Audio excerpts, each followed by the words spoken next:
अब ये कुछ एक्सपेक्टेड क्वेश्चन है, मैच द कॉलम के किस तरह से करे जाएंगे। एग्जामिनेशन पॉइंट ऑफ व्यू से तो एक ही दो सॉल्व करने होते हैं, प्रैक्टिस के लिए हम सारे करके देखते हैं। फर्स्ट वाला पार्ट आई थिंक याद होगा तुम लोगों को, e to the power x plus x to the power e को t एज्यूम कर ले। e to the power x का differentiation e to the power x, इसको डिफरेंशिएट करोगे तो क्या आएगा, dx is equal to dt। e common ले लो तो ये बन जाएगा e to the power x minus 1, ये बन जाएगा x to the power e minus 1 dx is equal to dt by e। ठीक है, so this dx is dt by e 1 by t ln t। तो a मैच कर रहा है किससे, a मैच कर रहा है q से। जरा देखो a मैच कर रहा है q से, एक ही ऑप्शन है तो आगे सॉल्व करने की जरूरत ही नहीं, एक से ही आंसर टिक कर दिया, क्लियर है। लेकिन फिलहाल अभी प्रैक्टिस के लिए हम और क्वेश्चंस करके देखते हैं।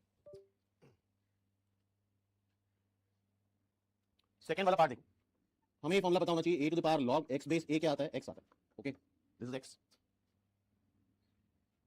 And log x to the power n का n बाहर मल्टीप्लाई हो जाता है और n जो है वो x की पावर में भी रेस करा सकता है। ठीक है,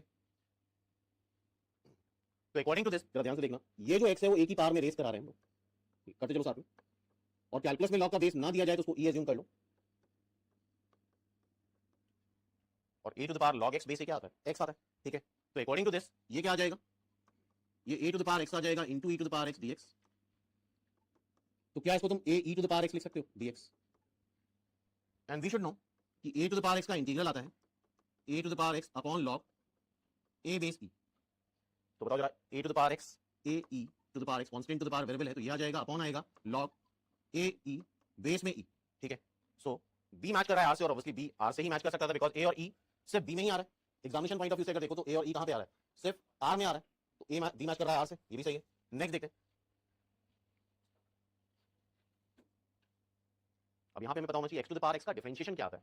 अगर वेरिएबल की पावर वेरिएबल है, इसको t एज्यूम कर लो, वेरिएबल की पावर वेरिएबल को डिफरेंशिएट करने पे तुम्हें log लेना होता है बेस e का,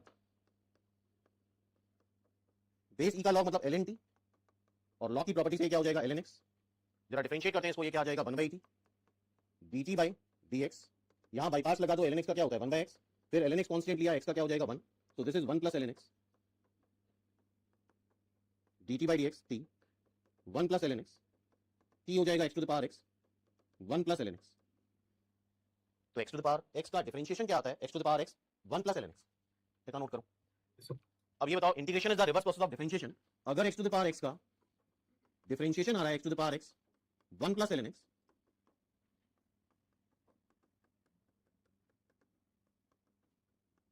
सो x to the power x 1 plus ln x का इंटीग्रेशन क्या आ जाएगा, d ऑफ समथिंग का इंटीग्रेशन समथिंग ही होता है, x to the power x आ जाएगा, याद रहेगा ये पॉइंट। सो